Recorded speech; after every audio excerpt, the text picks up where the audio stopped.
saluer basantu nyonso na kombo na Yesu. Laisse que la grâce, la paix de notre Seigneur Jésus-Christ vous soit accordée. Kolo Yesu azala favorable liboso ya moko na moko apambola ba nyonso bakolanda liter oyo na musika to na pene. Que le Seigneur Jésus-Christ lui soit favorable. Ndenge to anosaki que tokozana thème ya sika otokolobela sur la tête de Jean-Baptiste sur le plateau. Topesi Nzambe merci pour pesi biso mukolo pe makasi ya koyeba na kobanda enseignement wana sur la tête de Jean-Baptiste sur le plateau. Par la grâce de Dieu, les lots toujours touchés sous thème na biso ezali les mariages d'Hérodias. Sous thème na biso ezali toujours bandana nous les mariages d'Hérodias. Je crois que tambola bongo total ça le mariage d'Hérodias na révélation na doctrine ti na prophétie. Tokoyeba pe na kosimba oyo ezali la danse de la jeune fille. Pe tokoyeba na kotalisa la tête de Jean-Baptiste sur le plateau. Que le Seigneur Jésus-Christ vous bénisse. Que le Seigneur vous soit favorable.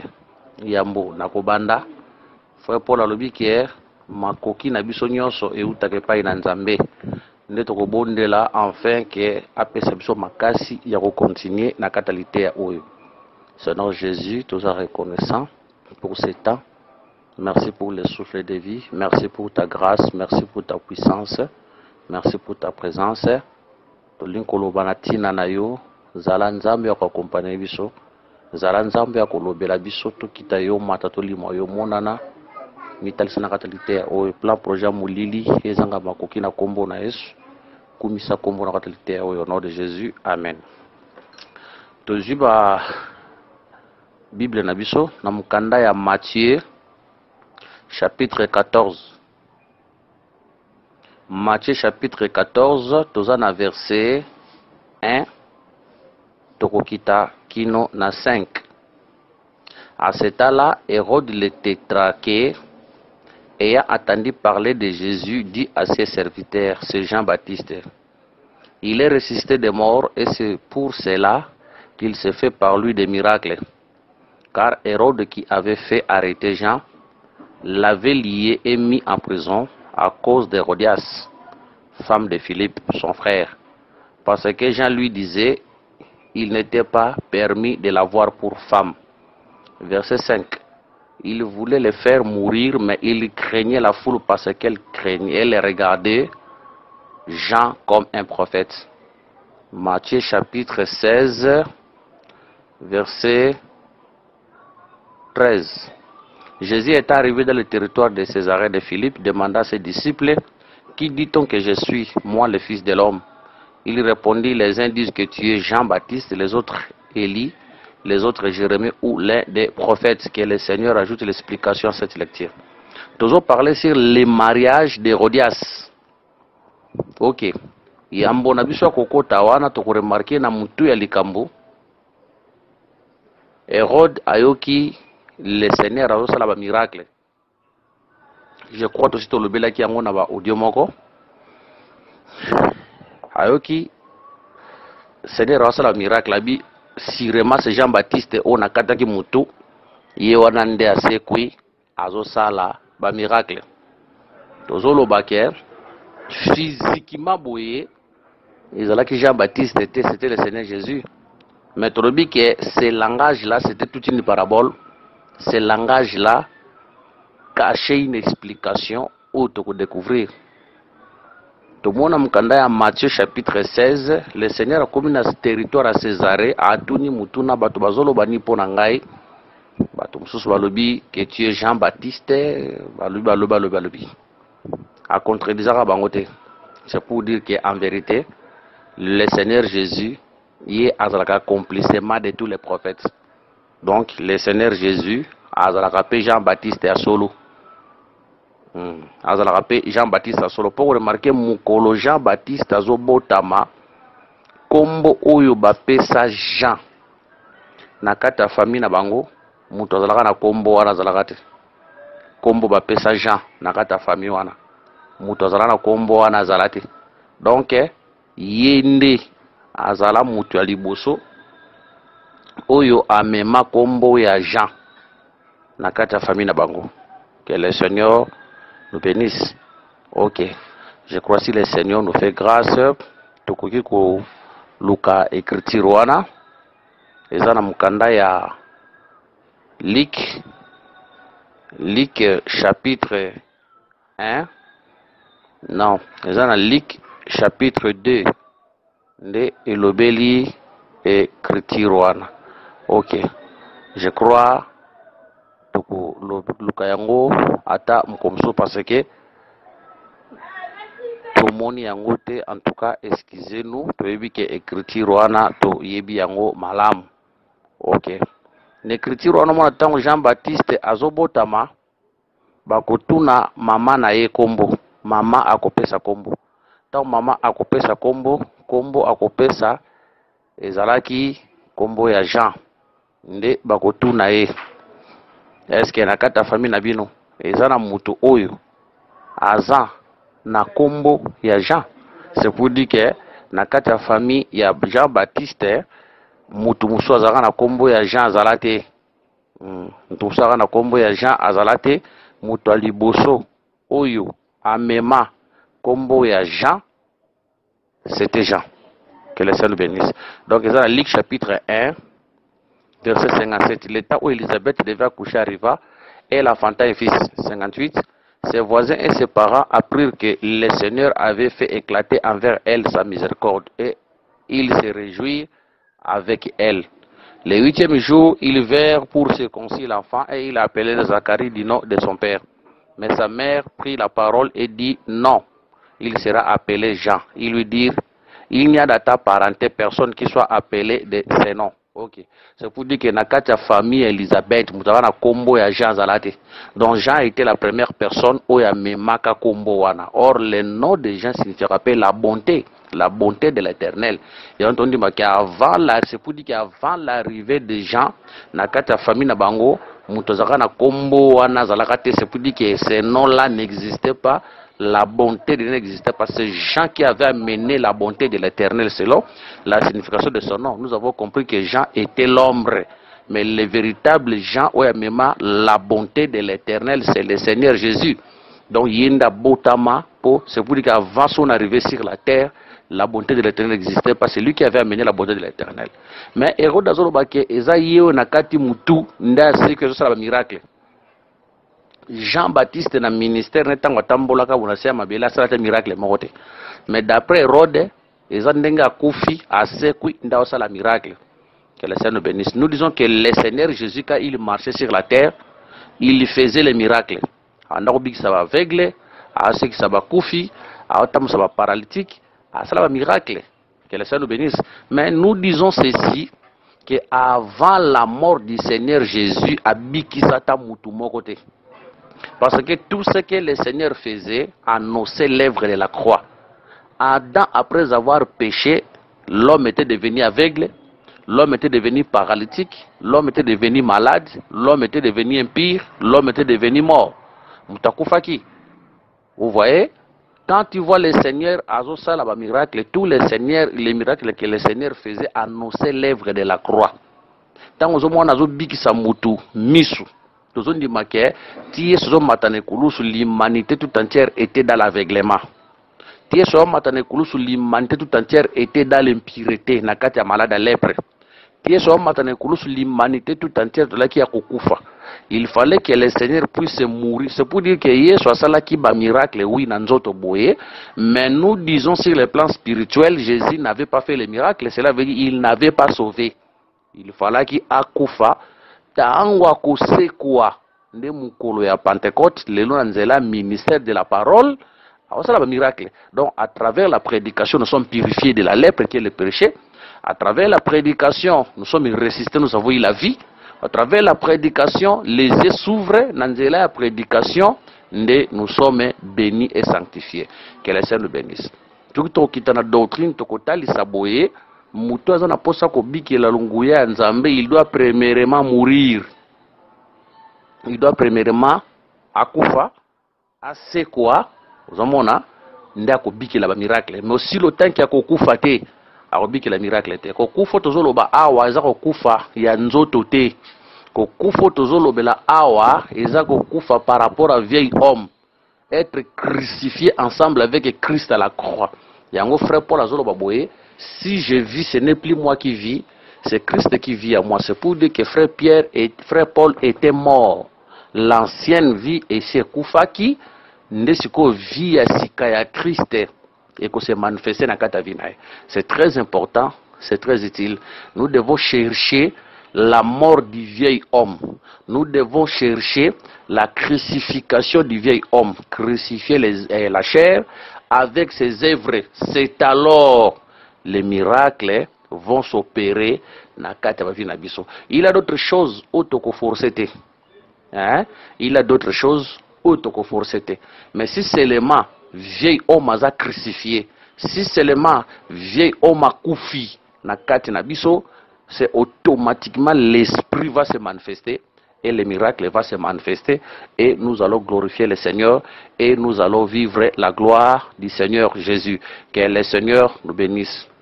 Remarquez, Bible zoloba boye, Hérodias azalaki mwasi ya Philippe. Azalaki mwasi ya Philippe. Mais Hérode, oyo azalaki roi, akoya kozwa mwasi ya bato. Akoya kozwa mwasi ya bato ya Philippe, akomisie mwasi na ye. Or, selon la loi, mobeko ezotalisa ke une femme est liée à son mari pendant que son mari est encore vivant ou est vivant. Mais ce qui mobali akufi, la femme est libre. Akoki kobala mobali mususu. Mais ce qui mobali akufi na noté. Aza mwasi na e, baza lié na lien à mariage. Mais ce qui mobali akufi, nda kozala dégager na serma wana, akokoma libre. Babondela po na yete, elle est libre. Akoki kobala mobali mususu. Mais ce n'est pas le cas ici avec Hérode. Ici, tout le monde a Hérodias était une femme mariée. Nanda kwa batu. Son mari était encore vivant. Son mari n'était pas encore mort. Mais Hérode était madame Mukonzi ake kozwa mwasi ya batu na makasi. Ke kozwa mwasi ya batu na makasi. Nde sikoyo eloko wana Jean-Baptiste akotelemela yango. Hein? Kotelemela o Jean-Baptiste akotelemela yango. Nde ekomema Jean-Baptiste na liwa. Que le Seigneur nous bénisse. Nous disons que cette scène, c'était toute une parabole. En passant, nous disons que nakati ya makambo nzambe nzamba permettre muto azala na mwasi pe mwasi azala mobali na ye.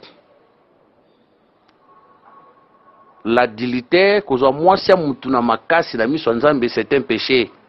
Eza adultère. Voilà pourquoi nakati ya makambo nzambe Bible dit que les adultères hériteront pour le royaume des cieux. Il faut que bana kocha ordre nakati ya makambo nzambe. Okomona ndeko musu mwasi azalaki mwasi tamsu na boma mwasi ya bato. Mais abomi libala kuna na nko hakimi mobali po ya kobala mobali musu na Kinshasa. Donc mobali ya Kinshasa ko souffrir ne pour rien. Ba répercussion tant mobali musu na za ko nyonga zo kapasi ya zo souffrir. Hein? Donc ce n'est pas bien. Eza malamute. Que la Seigneur nous bénisse. Donc Tolobi Kambo ezalaki ndoto, ezalaki parabole, faut tout expliquer.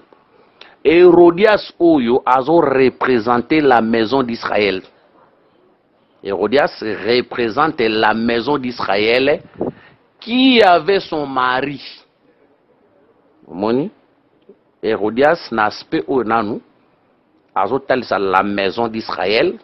Oyo azalaki na mobali na ye. Que le Seigneur bénisse. Ah. Yango kanzamba ko c'est Israël. Écoute Israël. L'Éternel ton Dieu est ton époux. Donc nzamba zo c'est Israël qui ngande mobali na yo. Mais qui est l'Éternel? Wazalaki mobali na ye. Que le Seigneur nous bénisse. L'Éternel qui était l'époux d'Israël, c'est la loi. parce que au monde Nzambe akoyebisa Moïse boye, je t'ai fait Dieu devant Aaron. Donc Nzamba sala Moïse Nzambe liboso ya Pharaon, asala pe Moïse Nzambe liboso ya Aaron. C'est pour dire que dans l'ancienne alliance Nzambe zakande Moïse. Or quand on voit Moïse, la Bible dit que lorsque on lit Moïse, c'est frère Paul, hein? Frère Paul, que lorsqu'on lit Moïse, un voile est rejeté au cœur. Or, Moïse, ça koufakala. Mais frère Paul, lorsqu'on lit Moïse, nous avons compris, Moïse, c'est la loi. Matthieu chapitre 23, je crois, verset 1 à 2. Le Seigneur dira que les pharisiens sont assis dans la chair de Moïse. Or, quand Jésus disait ainsi, Moïse, ça koufakala. Mais chair de Moïse, c'est l'enseignement de la loi. Yango Tolobi, Israël avait un mari. Le mari d'Israël, c'était l'Éternel. Or, l'Éternel est représenté par la loi. Moni est représenté par la loi. Mais, Israël a quoi abandonné. Où est-ce qu'il mobeko pour qu'il ne s'attache à Hérode. Moni, qu'il ne s'attache à Hérode. Moni. Or, Hérode, Israël a qu'il ne s'attache à Azota, il s'appelle les traditions. Azota, c'est écriture. Azota, il s'appelle les traditions. Dans un mukanda, il y a Matthieu. Nous cherchons l'écriture, s'il vous plaît. Dans un mukanda, il y a Matthieu. Dans sa écriture. Matthieu, chapitre 15. Tobana, verset 3. Verset 2 à 3, donc sauter le verset 6. Je lis au nom de notre Seigneur Jésus-Christ. Pourquoi tes disciples transgressent-ils la tradition des anciens? Car ils ne se lavent pas les mains quand ils prennent les repas. Verset 3. Il leur répondit, et vous, pourquoi transgressez-vous les commandements de Dieu au profit de votre tradition? Verset 16. Vous annulez ainsi la parole de Dieu au profit de votre tradition. C'est pour dire que Israël avait pour mari la loi. Mais, bakotika mobeko, bakangami na ba tradition. Quand le Seigneur a yaki, akuta qu'Israël a kangama na ba tradition. Donc, atiki mobeko, a kangama na ye na ba tradition. Que le Seigneur nous bénisse. Yango vous remarquez, moko, bango, bakoye bisa Pilate, tozan a roi mususute, nous notre roi, c'est Hérode. Hein? Or quand on voit Hérode, on voit aussi la Rome. C'est pour dire que Israël avait abandonné la loi, à ce peu-là qui n'a kangamana tradition, à ce peu-là qui a kangamane na mobile mususuna Hérode, que le Seigneur nous bénisse. Remarquez, tozan a mukanda ya Jean, tozan a mukanda ya Jean, chapitre 4. Remarquez le cas awa conversation de notre pasteur avec cette femme. Ok. Jean chapitre 4 verset 16 à 18. Va lui dire Jésus, appelle ton mari et viens ici. La femme répondit, je n'ai point de mari. Jésus lui dit, tu as eu raison de dire, je n'ai point de mari. Car tu as eu 5 maris et celui que tu as maintenant n'est pas ton mari. En cela tu as dit vrai. Moni, nzamba otalisa mwasi oyo ke ozalaki na mibali mitano. Mais oyo zane sikoyo ambali note. Na yebi ke nakata balancement de niwe tokoki kotalisa biloko oyo na baspe belé. Hein? Na ba balancement de niwe en vérité quand le Seigneur abandai koloba boye, c'est pour dire que c'est lui le 7e homme. C'est lui le véritable homme. C'est pour dire que les 6 maris, batikalaka ko pesa ye kimiate. Moni, les 6 maris, ba pesa ye kimiate. Oya zaka na besoin, batikala ko pesa ete. Mais tant le Seigneur azolo baboye, elinga kotalisa que c'est lui le 7e mari qui était venu pour lui donner le repos.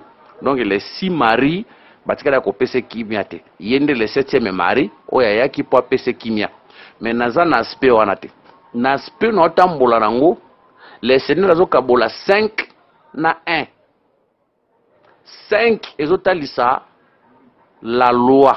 Parce que moi les 5 livres Pentateuque et l'obelaka pe sur la loi. C'est pour dire que cette femme a représenté la maison d'Israël, qui avait aussi la loi comme mari. Mais quand le Seigneur a koyé a kokute na mobali moko, mais mobali azala ki ne wana, le Seigneur a lobaza pe mobali na yote. Attention, c'est un aspect. C'est pour dire que mobali na yote est ce qu'on appelle les traditions. Les traditions des anciens au Israël a kangama ki nango. C'était tout un mari, mais là qui mobali pe a été. Quel est ce béni? Ça peut mobali a été. Donc, tu peux interpréter Hérode awa. Les traditions des anciens au Israël. Donc, bazangina ba tradition bango oba misalelaki. O eza makambo nzambe te. Oba misalelaki. Yango mon batuni Yesu ke pourquoi tes disciples bazolia basukoli maboko te? C'est pour dire que selon la tradition des anciens, avant de manger, il fallait que sukola maboko. Ça c'était la tradition. Ça n'a rien à voir avec la loi. Bagina makambo ba créa. Omoni on est dans le Seigneur ya kuta ki bango bakanga makina yango. Donc, batiki wezalaki mobeko ya nzambe pour s'attacher na ba tradition, na ba futilité. Nous, notre roi, c'est Hérode. Or, le roi d'Israël, en vérité, ezalaka nzambe yemoko. C'est pour dire que ba rejeta ki nzambe, ba rejeta ki mobeko, ba kangami na Hérode, ba kangami na ba tradition des anciens. Que le Seigneur bénisse. N'étant le Seigneur azoya, azo condamné comportement wana. Qui d'accord na yangote. La raison pour laquelle vous remarquerez le Seigneur à la croix de Golgotha, bakopé ça est vinaigre à komela. Mais tant bakopé ça est vin ou ba mélanger na fiel à komelate à koboya yango. Or vinaigre est tel saka parce que le bela yango les autres ça masanga vin aigre, c'est ça. Et tel saka bongo. Le Seigneur a kozonga komela. Donc 20 aigre, ils ont la penza masanga mungu ya malamute, mais komela ngo banotar ça l'enseignement de la loi qui avait veillé. Le Seigneur andima yango puis c'est ça tango komela yango nda kusa kokufa. C'est pour dire que le Seigneur komela vinaigre, c'est ça le Seigneur qui devait accomplir la loi. Après avoir accompli la loi, il va mourir. Maintenant ba kopese 20 mêlées de fiel wana boya kangwa mela kangote. Amela vinaigre mais 20 mêlées de fiel amela ngote. Donc 20 mêlées de fiel wana c'est ça les traditions où le Seigneur a boya kosalela accompli ça mobeko. Que le Seigneur le bénisse. Remarquez ton akata démarche toqué quelque part. Toza nakata démarche toqué quelque part. Toza namukanda ya Genèse chapitre 37. Toza namukanda Genèse chapitre 37. Tobandi na verset 13. Israël dit à Joseph, tes frères ne font-ils pas paître les troupeaux à Sichem? Viens, je vais t'envoyer vers eux. Il répondit, me voici. Israël lui dit, va, je te prie, et voici tes frères sont en bonne santé, et si le troupeau est en bon état, et tu m'en rapporteras des nouvelles. Il envoya ainsi de la vallée d'Hébron et Joseph alla à Sichem. Naé, Nazu, verset. On va continuer. Un homme les racontera comme il errait dans les champs. Il les questionna en disant, que cherches-tu? Joseph répondit, je cherche mes frères. Dis-moi, je te prie, où ils font paître leurs troupeaux. Et l'homme dit, ils sont partis d'ici, car je les ai entendus dire, allons à Dothan. Joseph alla après ses frères et il les trouva à Dothan. Que le Seigneur bénisse cette lecture. Et là, on a tout monde awa, tout ça Israël, oaza le père, azotinda mwana, mais pas n'importe quel fils. Fils azotinda awa, c'est le fils de son amour. Mwana lingaki koleka bana nyoso. Ce fils là, c'est le Seigneur Jésus, parce que mukolo ya baptême nae, mungongo kotato le kolobake, voici mon fils bien-aimé, en qui j'ai mis toute mon affection. Et puis vous remarquerez, Joseph, Isaac, en Israël, a kosalela Joseph, tinik bigare, yaba couleur rebelle, o bandeko na ye bazalaki na ngote, ndako lati saye. Tinik ozalaka elembo ya bolingo ya papa epa ya mwana. C'est pour dire que ses frères bazalaki na ngote meya zaki lamba wana. Tozolo baboye et lamba oyo mukolo Joseph akokufa, s'il vous plaît kokufa te, mais tant bakote kae ava bakitisa Joseph na kati ya libulu fo bakamata elamba oyo ba couleur ebele ezonge papa. C'est pour dire que elamba utaki papa et Joseph alati yango. Mais avant Joseph akita na kati ya libulu to ke kolimbola bandoto na Égypte, elamba il faut ezonga epa ya papa. Ici nous prenons nous prenons Israël, Jacob comme le père, Joseph le fils bien-aimé comme Jésus-Christ. Et lamba o azolati c'est ça l'esprit o ya kokita sur le Seigneur na mukolo ya baptême nae. Vous remarquerez que elamba wana ezalaki ya bakule rebelle.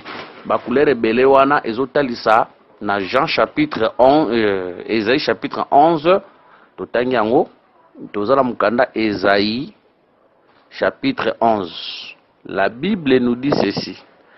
Na Esaïe chapitre 11, Bible zoloba, puis un rameau sortira du tronc d'Isaïe et un rejeton naîtra de ses racines. L'esprit de l'Éternel reposera sur lui, l'esprit de sagesse et d'intelligence, esprit de conseil et de force, esprit de connaissance et de crainte de l'Éternel. Ça, ce sont des couleurs. Vous voyez? Donc, quand le Seigneur marchait sur la terre, biloko nyoso balobi oyo nakata le Seigneur tobanda komona sagesse, intelligence, conseil, force, connaissance, crainte de l'Éternel. Et là vous allez kati na ye nde bande ko ne ba ko yina ye nde ba ko zwa ye. Mais avant waki na kata libulu fo ba longole lamba bazong c'est pas papa nde tango zo mona lambe zo longo zo nge pas papa. C'est ça Christ qui déclare à la croix, Père, je remets mon esprit entre tes mains. C'est pour dire que l'ambé ou qui est pas papa et zongue pas papa. L'esprit qui était descendu au jour il y a baptême na Jourdain devait retourner chez le Père. Que le Seigneur nous bénisse. Mais notre problème c'est quoi? Papa azalaki na bana oya tindaki bakile sala musala quelque part. Nalikanisi ya papa. Ayebaki bien que bana bazana Sichem. Il avait la précision que bana bazalaki na Sichem. Or bana bazalaki sur na Sichem te bazalaki déplacement ba quitter Sichem eska papa ayebaki bazali ba kei na Dotan. Quand maintenant le fils bien-aimé vient, au lieu akuta bandeko na ye esika oyo papa zoyebela bango, papa kota vanda kuna likanisi na bi ke bana nanga bazana Sichem. Mais bana Sichem te bana bazana Dotan. Donc bana basali déplacement sans que papa eba. Mais papa na likanisi na ye ayebi ke bana baza wapi baza na Sichem. Que le Seigneur nous bénisse. Donc ezaba comportement, oui, tu ebi ke et cause appelle na côté positif na côté négatif. Donc papa zo eba ke na mnichi oyo bana baza place tel mais bana baza place wana te bana ba côté mususu. Que le Seigneur nous bénisse.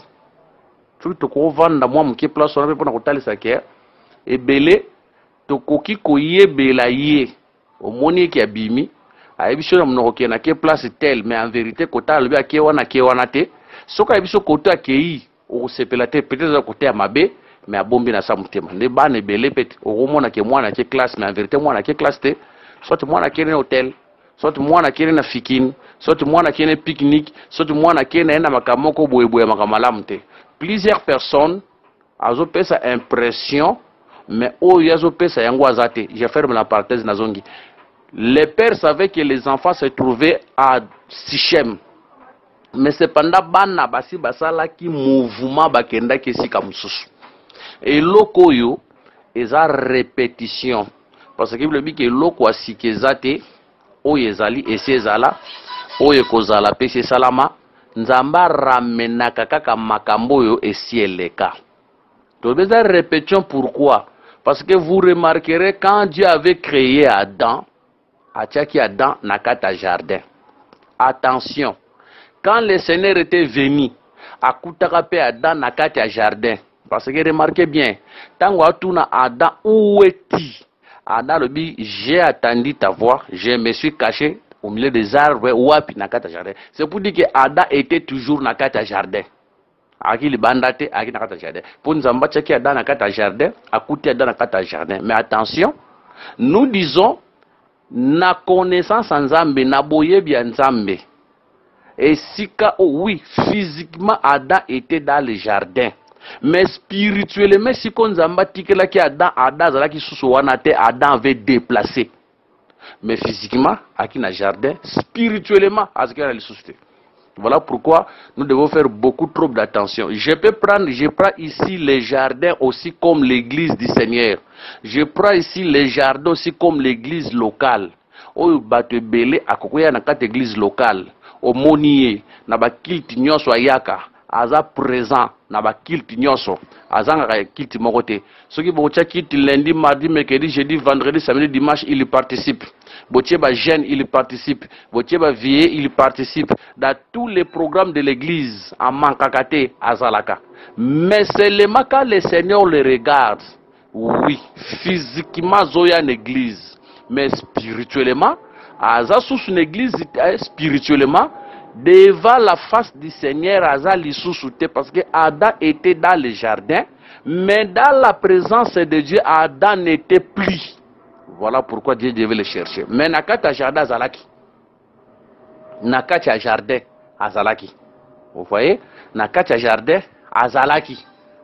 Azalaki nakata jardin, mais en vérité, à qui place on zamba tchakiye, à combien place on. Voilà pourquoi Dieu devait envoyer la voix. Tant que mungongo, c'est pour dire que la voix n'oubliez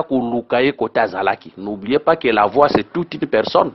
Jean-Baptiste dira que je suis la voix de celui qui crie dans les déserts. Or nous savons que Jean-Baptiste, il y a solo c'est le Seigneur Jésus. C'est pour dire que Jésus c'était la voix de Dieu qui était venu chercher l'homme.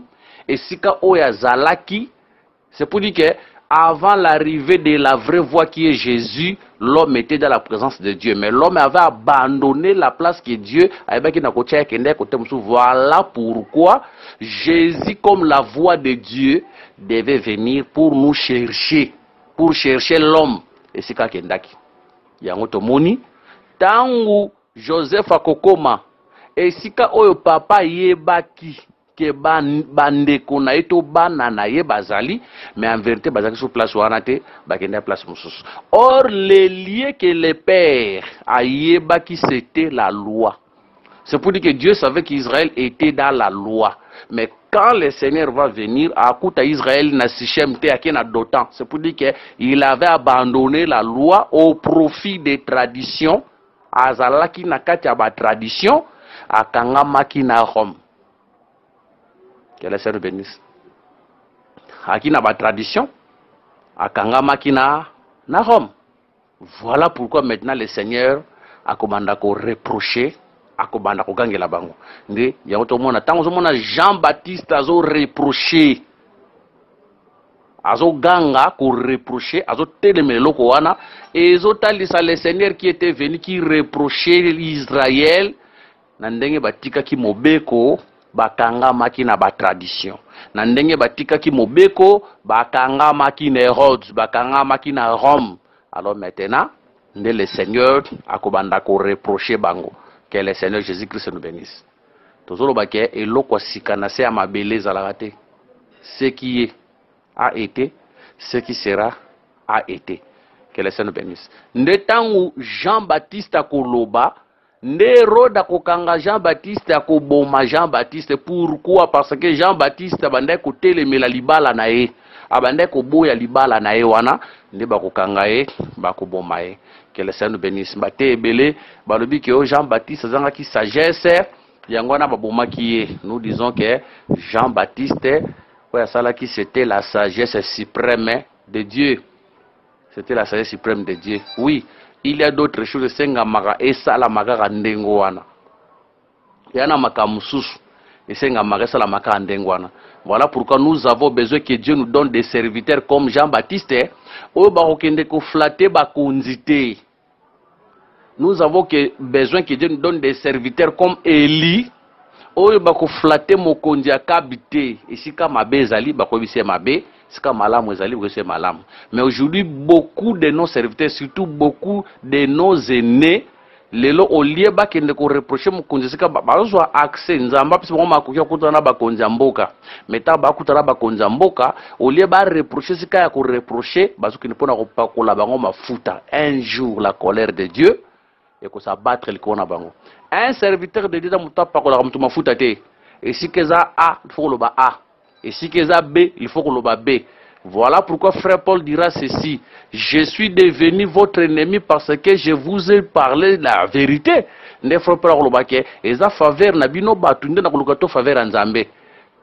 Ceux qui prêchent la vérité ont été toujours persécutés. Mais, continuons. Nakatia bonne marche et le Seigneur va bénir, va visiter. Aujourd'hui aussi, et là, quoi s'est passé? Awa toza kozwa Jacob, Israël, comme le père. Sichem, c'est la saine doctrine. Parce que les pères savaient, les pères connaissaient Ayeba qui keba na naeba za na Sichem. C'est ça la saine doctrine. Ou est-ce que lelo, est-ce que papa yebi, n'est-ce que la Bible dit, c'est lui qui demeure dans cette doctrine à les pères. Mais c'est lui qui ne demeure pas dans cette doctrine n'a pas Dieu. Que le Seigneur nous bénisse. Donc, selon Nzambe, Lélo, Sichem, c'est ça la doctrine. Toute la loi, c'est ça la doctrine. Parce que n'oubliez pas, la loi, c'est le Deutéronome chapitre 4, verset 5 à 6, c'était la sagesse et l'intelligence pour Israël. Or, pour Nabisolo, Ephésiens chapitre 3, verset 10, c'est dans l'église qu'on connaîtra la sagesse infiniment variée de Dieu. Or, la sagesse infiniment variée de Dieu, c'est la saine doctrine, c'est la prédication de la croix. Cette prédication, c'est ça notre sagesse.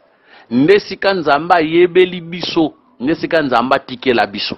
Que la Seigneur bénisse. Mais vous remarquerez aujourd'hui, et belé basi ba abandonner cette doctrine et belé batikilité ya solo basi bakangami na ba fitilité bakangami na ba fitilité bakangami na ba philosophie bazo créer ba makambo oya bango. Que la Seigneur bénisse. Bazo créer ba makambo oyo eza na mutute eza na makolote et les gens bazo ko acclamer bango. Colossiens chapitre 2 verset 8. Colossiens 2 8. Prenez garde que personne ne fasse de vous sa proie par la philosophie et par une vaine tromperie, s'appuyant sur la tradition des hommes, sur les rudiments du monde et non du Christ. Plusieurs prédicateurs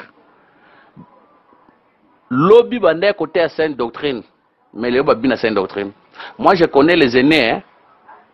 To benga bango bongo na faiblesse to benga bango bongo pour mususu bazala ko so nzela to ba pengwa na bango yango frère Jean Koloba ils sont sortis du milieu de nous mais bazala ki abisote soki bazala ki abiso balinga ba demere mais loko bazala ki abisote yango ba bimi e belé lobi bateya kike moi sakanga kitambala sera kanga kitambala melelo batelemeli yango balobi otoyeba kite to banda koleksa ta pamba to banda kolunisa ba ser bokara no kitambala te et ça nango lokote lobi bateki ke moi si akoyi kotia ba bijou te tout mais lelo ba autoriser biloko ba boya ki lobi lelo ba autoriser ba biki to yeba ki te to zala ki bana to qualité bo qualité c'est pour dire que les choses qu'il prêchait ba yeba ki amote. Il y a même des prédicateurs qui interprétaient, mon moté a interprété, ma pesaka biso posa yalité, a posa na makamanza, mais lelo soko landi. Malamu olandata ndeko moko uti ko bongo la mutema sikanzamba pesi appela comme kotea na kata nzela nzambe olanda yobi kazana mwana me akose corriger ti azokola malamu olanda e ke olanda bango. Il prêchait mais aujourd'hui soko landi matin na bango donc na kuto kolanda bango ezate ba bebisi penza makasi donc baza lisusu na kati ya mulongo te lizo abandonner la sainte doctrine. Voilà pourquoi nous devons faire beaucoup trop d'attention. Plusieurs prédicateurs ont abandonné la sainte doctrine au profit ya makamba mokili. D'ailleurs kobosa na te que Philippe na Hérode bazalaki na gloire na mote. Hérode azalaki roi, mais Philippe azalaki roi te. C'est pour dire que Hérodias amonaki ba intérêt ya kozala mwasi ya Hérode. Amonaki ba intérêt. C'est pour dire que amona comparaki ba intérêt na Philippe na Hérode. Amonaki que et pas Hérode ba intérêt zalaki par rapport à Philippe. Voilà pourquoi plusieurs abandonnent la saine doctrine pour na profit à intérêt charnel.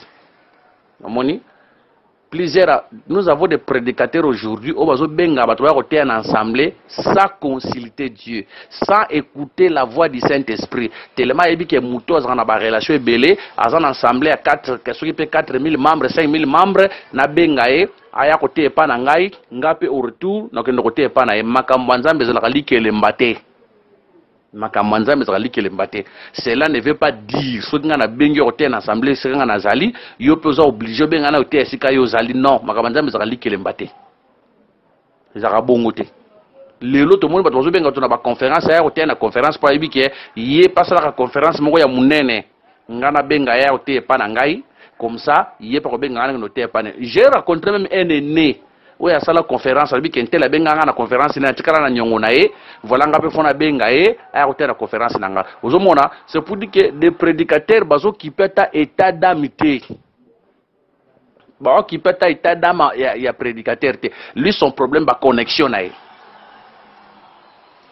Qui peut atteindre l'unité, état d'amitié. Donc, lui, son problème est et ça va connexion. Voilà pourquoi, peuple de Dieu, nous devons faire beaucoup trop d'attention. Plusieurs ont abandonné la saine doctrine pour s'attacher à biloko mokili. Ils cherchent les intérêts physiques.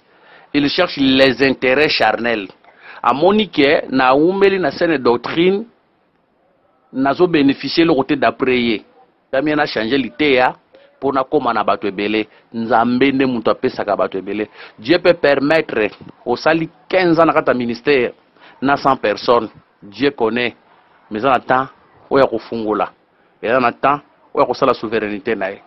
Peuple de Dieu, faisons beaucoup trop d'attention, restons dans la saine doctrine. Tozongi ne kitito tangi le Seigneur frère Paul azolo babou le Seigneur azoma mnoya frère Paul. Prenez garde que personne ne fasse de vous sa proie par la philosophie. Il y a des prédicateurs qui sont devenus des philosophes. Au moins, philosophie. Ça n'a rien à voir avec Makambwanzambe. Ça, c'est la philosophie.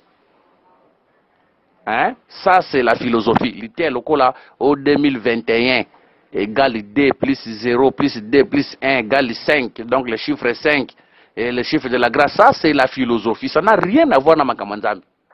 Oh moni, n'engue to komi na mois d'avril. Mois d'avril c'est le chiffre 4. Le chiffre 4 c'est le chiffre de la délivrance. Mon frère, dans ces mois, tu seras délivré. Ça c'est la philosophie. Ça n'a rien à voir avec Makamanzambi. Ça n'a rien à voir avec Makamanzambi. Tout ça en 2021. Oh, D plus 0 plus D plus 0 égale 4. Le chiffre 4 est. Tout le monde les 4 êtres vivants. Non, ça c'est la philosophie. Il y a même un prédicateur. Oh, il y en a qui plus loin. La série à 1 plus 4. Pour nous dire les 4 présidents, ils ont les 4 êtres vivants. Un prédicateur a prêché comme ça.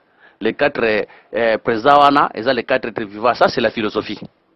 Moussou soit plus là pour dire que les 4 vice-présidents, na président Kabila à l'époque, ils ont les 5 ministères. Alors, que le président Kabila, il y a le ministère pastoral. Ça, c'est diabolique. Vous voyez? Ça, c'est purement la philosophie. Oh, les 24 communes à Kinshasa et symbolisent les 24 vieillards. Philosophie. Moussose le Canada côté Abatu Congo et la Gamboka et Nzambe, ça c'est la philosophie. Le Congo n'a jamais été le pays de Dieu, ça c'est la philosophie. Ce que sort le que Congo est un pays Nzambe, bongo Rwanda, bongo Uganda, bongo Burundi. Hein? Bongo va pays Moussosouane. Ngana ebi la nation de Dieu c'est l'église. Frère Paul, Atali Chango Mkanda Timothée, frère Pierre, Atali Chango, non frère Paul, Atali Chango, vous, Abengibiso, une nation sainte. La nation de Dieu, c'est l'église. Le Congo n'a jamais été la nation de Dieu. La nation de Dieu aujourd'hui, c'est l'église. Un peuple que le Seigneur a tiré, Nakacha Mokili. Faisons beaucoup trop d'attention. La philosophie est comme une nengali séquité.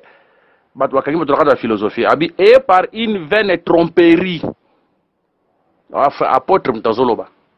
Par une vaine tromperie. Ils ont monté à Zokosa. Donc, Azana cher, Aza conscient qu'à Zokosa. Oui, Azokosa Pendako. Il est conscient qu'il est en train de mentir, Bazali.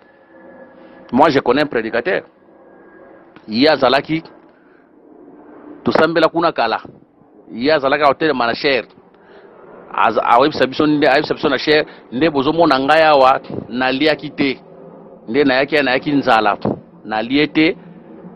Mais, muninga na biso mozaki na simane mutu a sécurité. Po bakoma na ba sécurité. Bakoma na ba sécurité. Côté critique ba sécurité to yebite. Bakoma na ba sécurité na bango. Tellement bazana ba problème na batu ba créer ba sécurité. Parce que tant ozo kota na sécurité na ye.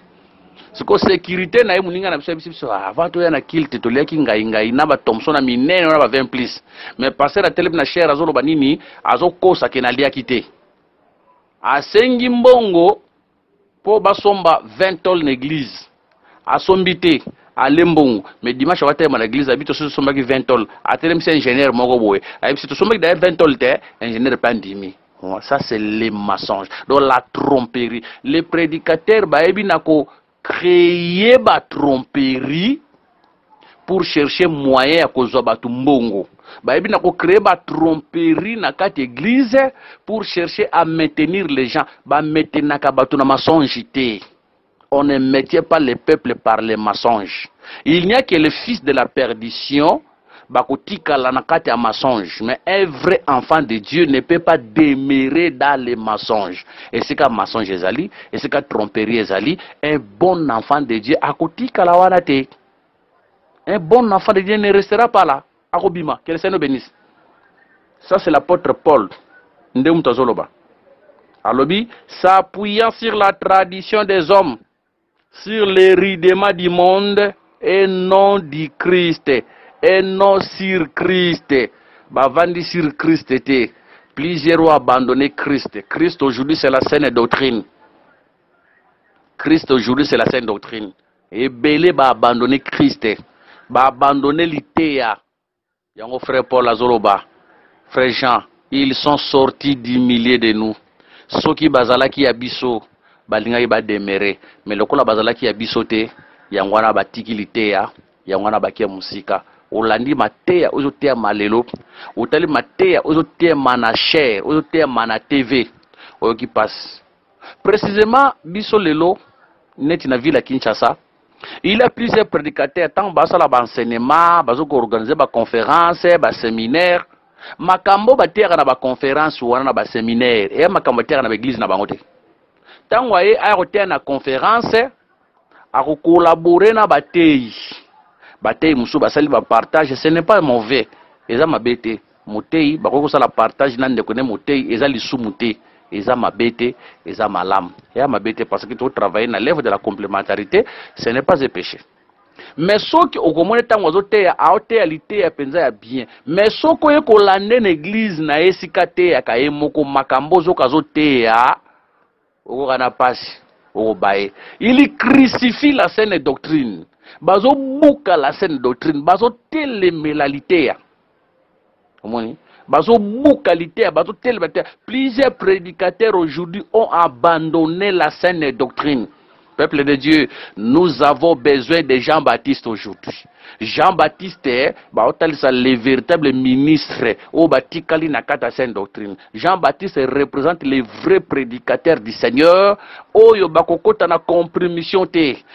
représente les vrais ministres qui ont accepté qu'il y ait une prison à cause de la Sainte Doctrine. Il représente les vrais ministres qui ont accepté relation et koufame à cause de la Sainte Doctrine. Plusieurs personnes, bazulu kababo ma relation nanzambe pour la relation à Mokili. Non frère, nous devons garder la relation avec Dieu. Tu peux okoki ko ma relation à Mokili, la plus grande relation qui dépasse toutes les relations de ce monde, c'est la relation avec Dieu. Si tu gardes la relation avec Dieu, nzamba za makokia ko fungolo ba relation même na Australie. Yoza na RDC a fungolo relation na Australie. Oza na RDC a fungolo relation na Nouvelle-Zélande, na Hollande, afungula relation na Pakistan, na Haïti, na Los Angeles. Oui, moi je crois que Jésus-Christ est comme ça. Oui. Jésus-Christ, le Dieu que nous prions, azanzambe oya ba relations illimitées. Azanzambe asalaka makambo lekelaka attendement ya batu. Oui, c'est le Jésus que nous prêchons, c'est le Jésus que moi je prêche. C'est un Jésus oya azana makokia ko fungola opportunité côté ndeko no ya nzoto azati. Côté papa na yo akomate, côté maman na yo akomate, c'est Jésus que moi je prêche. Que le Seigneur bénisse. C'est pour dire que nous devons rester dans la saine doctrine. Soki na kokita pe na sepo na kotalisa ke ebele lelo baza lisusu na kati ya liteya te a cause ya bisengo ya mokili mutu penza sepeli akende kota na ye mwasi ya mibale pour amoni kaka pasi eleki asepeli akende kota na deuxième bureau sere azobota te asepeli akende na ndako ya nganga po amoni ke na ume nazobota te nakende na ndako ya nganga te. Reste fidèle, tikala. Un jour le Seigneur un jour le Seigneur te visitera. Et belé lelo baboilité ya a commis pédé, a boilité homosexuel, a commis moi c'est patron, aza chauffeur a kuma mutuka, a commis moi c'est patron wana. Pour nanine, pose musala tira en enfer, la colère de Dieu va s'abattre sur ta vie. Bamsusu bake bandimi atikilité ya akende ko signer contre na kato cultisme ateki molimo na ye. Un jour la colère de Dieu s'abattra sur toi. Restons fermes. Le Dieu que nous servons est fidèle. La Bible dit que si nous devenons fidèles, il reste fidèle car il ne peut jamais se renier. Soyons déjà baptistes. Opposons-nous contre le mal. Toza bana nzambe. Tu as fanatique ya batute. Tu as mamoli santo nous pour être les fanatiques des hommes. Mais nous avons reçu le Saint-Esprit pour être des chrétiens, les disciples de Christ. Allez, les disciples, faites de toutes les nations des disciples. Les disciples de qui? Les disciples de Christ. Fanatique ya batute. Ozomo na kata église, pasteur abimakata na 5 sœurs, na 7 sœurs, ba makangu na mais on va na kata église wana. Ozo bapenda ke passer la tambola ma benzamba sa tikae net moko na ndaka na share azoteya moteye ana share TV abie na mukili ndenge za wana nzamba pesa ka mutu batu na c'est pour dire que ata passer la koine na kata kindumba sala kana via kindumba batu suba ko longo ya ko longo ta ko lobe zape mutu te passer la zape mutu azana mai na makila zape mutu te wana kata makambo nzambe zate wana kata makambo nzambe zate sika mote pola te ya bongo. Esika mote Pierre te ya bongo, esika mote Jean te ya bongo. Nazondima s'il vous plaît supporter.